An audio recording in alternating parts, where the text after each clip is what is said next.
जब भगत सिंह ने असेंबली में बम फेंका था तो उन्होंने कहा था, if deaf are to hear the sound should be so loud.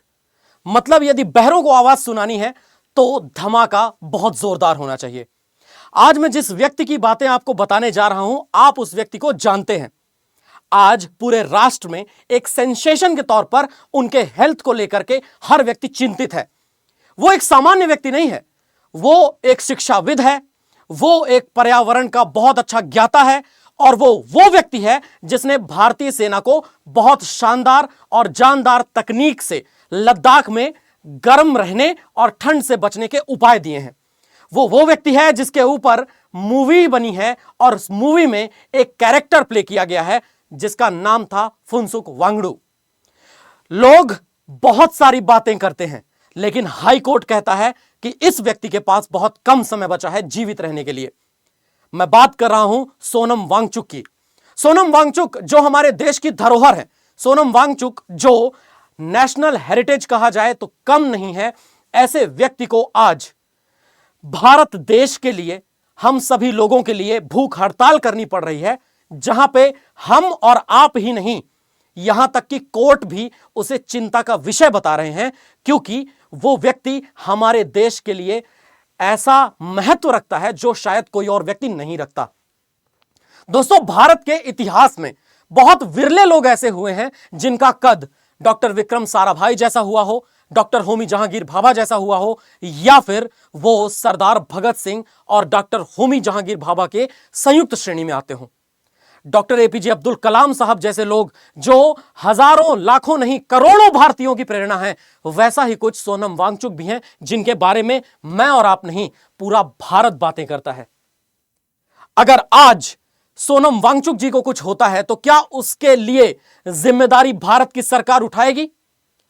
जिस तरह से सरकार की लगातार नाकामियों के खिलाफ खड़े हुए हैं सोनम वांगचुक जी, उनके द्वारा कॉकरोच जनता पार्टी को दिया गया सपोर्ट और उनके द्वारा की गई भूख हड़ताल, यह कुछ वैसी ही हो जाए जैसा पोटी श्री रामुलु ने किया था 1952 में। 1952 में उन्होंने यह हड़ताल की थी, भूख हड़ताल, और उसके बाद सरकार को यह बात माननी पड़ी थी और आंध्र प्रदेश राज्य को क्रिएट किया गया था। दोस्तों, यह भूख हड़ताल वैसी ही है जो लगभग 5000 दिनों तक चली थी और इस 5000 दिनों तक की भूख हड़ताल को मणिपुर में एफएसपा यानी armed forces special power act के खिलाफ इरोम शर्मिला ने किया था। आज भारत के जिम्मेदार नागरिकों को क्या भारतीयों के लिए खड़े होने के लिए इस तरह का कार्य करने की जरूरत है, या सरकार अपनी जिम्मेदारी भी समझेगी? एक तरफ यूके में प्राइम मिनिस्टर हैं कीर स्टारमर, जो मात्र इस बात पर अपने पद से रिजाइन दे देते हैं क्योंकि उन्हें यह लगता है कि उनके नेतृत्व में उनकी पार्टी नगर निकाय के चुनाव हार गई है। 93 पेपर लीक होते हैं 2014 से लेकर के 2026 तक, लेकिन सरकार अपनी कोई जवाबदेही तय नहीं कर पाती। भारत की सरकार के जो शिक्षा मंत्री हैं, भारत की सरकार के शिक्षा मंत्री शांत बैठे हुए हैं, खाना खा रहे हैं, परोसा परोस खाना खा रहे हैं, लेकिन एक व्यक्ति उनके रेजिग्नेशन को, उनके द्वारा चलाई जा रही अथॉरिटी को चैलेंज करता है। वो कहता है कि यदि आपके राज में आप इस बात की जिम्मेदारी नहीं ले सकते कि आपके यहां पर सब कुछ ठीक ठाक चलेगा, तो आपको अपने पद पर रहने का कोई मौलिक अधिकार नहीं है। याद रखिए दोस्तों, चाणक्य ने एक बार कहा था कि चंद्रगुप्त, यदि तुम्हारे राज्य में शिक्षकों को और सैनिकों को अपना वेतन मांगना पड़े या उन्हें अपनी लॉयल्टी इस मगध साम्राज्य के लिए प्रूफ करनी पड़े, तो याद रखो उनकी वफादारी सिद्ध करने वाला वो दिन मगध के लिए सबसे ज्यादा दुखद दिन होगा और उस दिन से तुम राजा बनने की हैसियत खो दोगे। जो मैं बात आपको बता रहा हूं, यह बात कुछ वैसी ही है कि आज सोनम वांगचुक साहब तो कल कोई और। नवाज देवबंदी साहब ने सही कहा था, जलते घर को देखने वालों, फूस का छप्पर आपका है, आग के पीछे तेज हवा है, आगे मुकद्दर आपका है। उसके कत्ल पे मैं भी चुप था, मेरी बारी अब आई, मेरे कत्ल पे आप भी चुप हो, अगला नंबर आपका है। ये जो बात है, इस बात को आप ध्यान से मान लीजिए कि नेशनल इंटरेस्ट और राष्ट्रीय महत्व के इस व्यक्ति का जीवित रहना जरूरी है। मैं आप लोगों से रिक्वेस्ट करता हूं, आप लोगों से मेरा यह करबद्ध निवेदन है दोस्तों कि ये जो सोनम वांगचुक साहब हैं, जो ये कर रहे हैं, इसे सपोर्ट भी कीजिए और साथ ही साथ हमारे देश की उस सरकार को कहिए कुछ जो सरकार कुछ करना नहीं चाहती। लद्दाख में फ्रूजल, सस्टेनेबल, सस्ती सुविधाएं प्रोवाइड करवाना, आइस के स्तूप बनाना, वो वाटर टावर्स बनाना जिन आइस टावर्स के माध्यम से लद्दाख के लोगों की पानी की जरूरतें पूरी हो सके, पैसिव सोलर मड हाउसेस बनाना।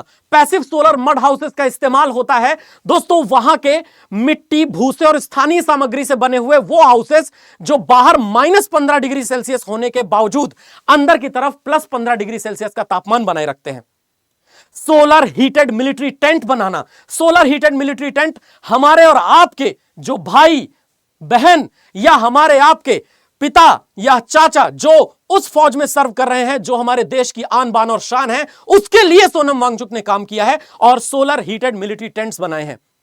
एजुकेशन में रिवॉल्यूशन किया इन्होंने। 1988 में इन्होंने सैम कॉल की जो सेकमॉल है, सेकमॉल की स्थापना की।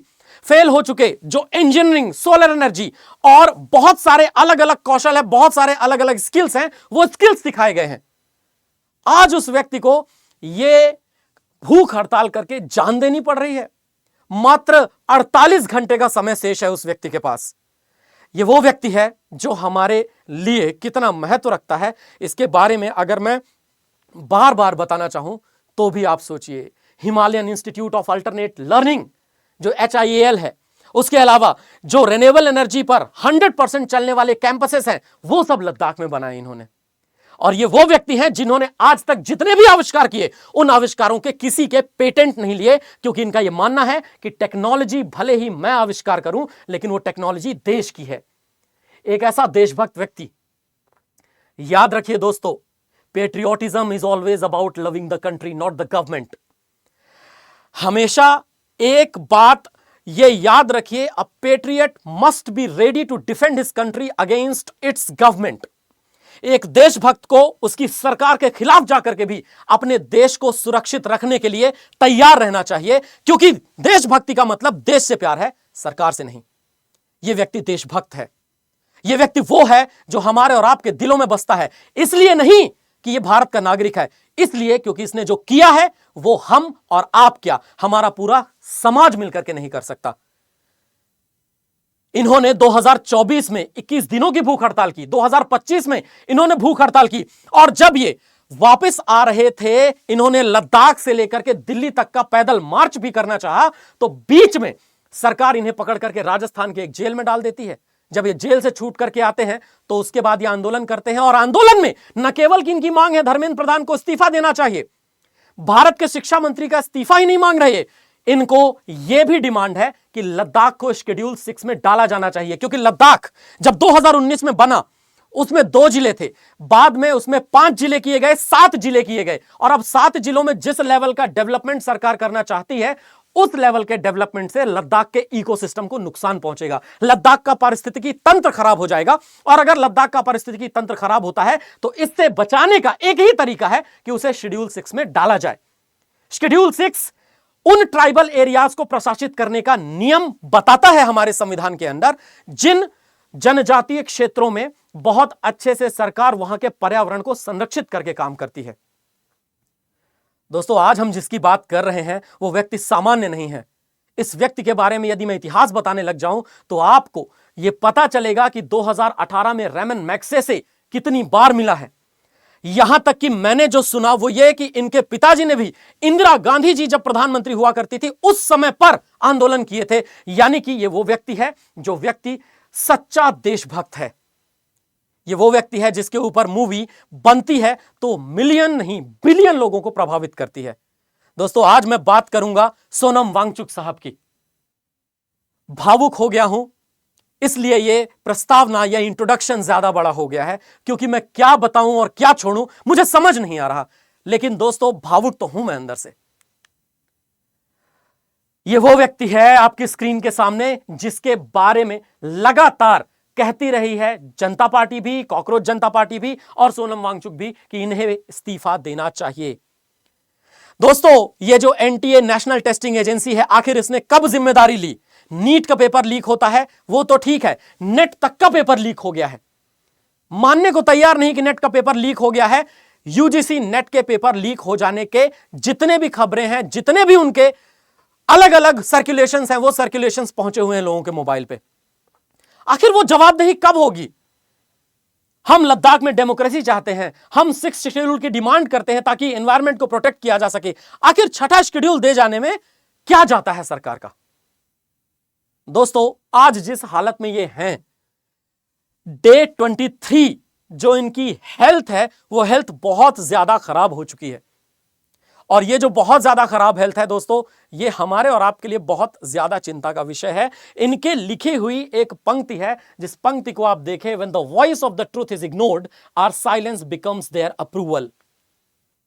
जब सच्चाई की आवाज को अनदेखा किया जाता है तो हमारी चुप्पी उनके लिए एक स्वीकारिता बन जाती है। वो हमारी चुप्पी को स्वीकार कर लेते हैं कि हां, ये सच के खिलाफ बोल नहीं रहा। आखिर झूठ के खिलाफ बोलना ही तो हमारा कर्तव्य है दोस्तों। क्या सुलह करनी पड़ेगी पेशवाओं से कि हमारा किरदार जिंदा रहे? किरदार छोटा नहीं होता दोस्तों, क्रांति कभी छोटी नहीं होती है। क्रांति शुरू होती है मंगल पांडे से, जो व्यक्ति 2 ऐसे व्यक्तियों को मारने के बाद पूरे देश में क्रांति खड़ी कर देता है, जो कि अंग्रेज थे। दोस्तों, क्रांति ऐसे ही शुरू होती है।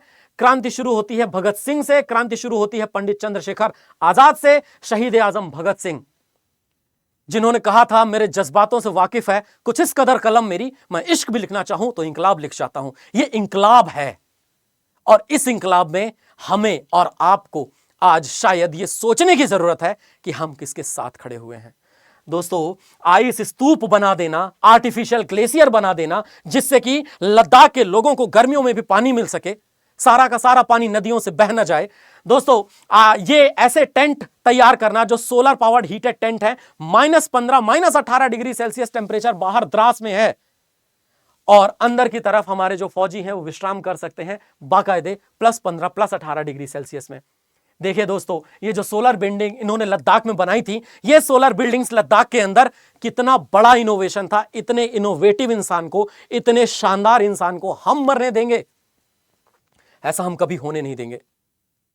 सरकार चाहे जितनी अनदेखी कर ले, प्रधानमंत्री चाहे जितना देश विदेश घूम ले, लोग चाहे जितने कम मौजूद हों उस प्रोटेस्ट में जहां पर बैठे हुए हैं सोनम वांगचुक साहब, बैठे क्या, लेटे हुए हैं सोनम वांगचुक साहब मरना सन्न अवस्था में। दोस्तों, ये जो आविष्कार इन्होंने किए हैं, ये जो लद्दाख में इन्होंने करके दिखाया है, ये जो इन्होंने अपने अल्टरनेटिव लर्निंग इंस्टीट्यूट 100% जो रिन्यूएबल एनर्जी से चलने वाले हैं उनको बना करके दिखाया है, ये वहां के बच्चों के भविष्य को उज्जवल बना रहा है। इन बच्चों के ही भविष्य को नहीं, ये हम जैसे बच्चों के भविष्य को भी उज्जवल बना चुका है, क्योंकि इनका कैरेक्टर हमें भी 2009 में आई हुई उस मूवी से बहुत ज्यादा प्रेरित कर चुका है, जिस मूवी में किसी फुंगशुक वांगडू को कैरेक्टर में दिखाया गया था। दोस्तों, आज डिमांड ऑफ द आवर क्या कहती है? आज डिमांड ऑफ द आवर ये कहती है कि जिस तरह एरोम शर्मिला ने 5574 दिनों का एफ्स्पा एक्ट के खिलाफ मणिपुर में यह प्रोटेस्ट किया था और उसके बाद बहुत सारी जगहों से एफ्स्पा एक्ट को हटाया भी गया था, उसी तरीके से जैसे मैंने कहा पोटी श्रीरामुलु ये हंगर स्ट्राइक करते हैं 1952 में 58 दिनों की, उनकी मृत्यु हो जाती है। बाद में आंध्र प्रदेश को गठित किया जाता है भाषाई स्तर पर पहला राज्य। आपसे गुजारिश है दोस्तों, आप ये बताइए कि आपका क्या सोचना है। नेशन विद नवदीप पर जुड़े रहिए मेरे साथ। यहां हम फैक्ट चेक करके वो मुद्दे उठाते रहेंगे जो मुद्दे देश के लिए जरूरी हैं, जो मुद्दे देश पर हमारा प्रभाव डालते हैं। दोस्तों, मैं आपकी आवाज बन करके उन लोगों तक वो आवाज पहुंचाऊंगा, क्योंकि मेरी चुप्पी को मैं अप्रूवल नहीं बनाने वाला। जय हिंद दोस्तों, जय भारत। और आइए हम इस व्यक्ति को बचाएं जो व्यक्ति हमारे लिए राष्ट्रीय धरोहर है। जय हिंद।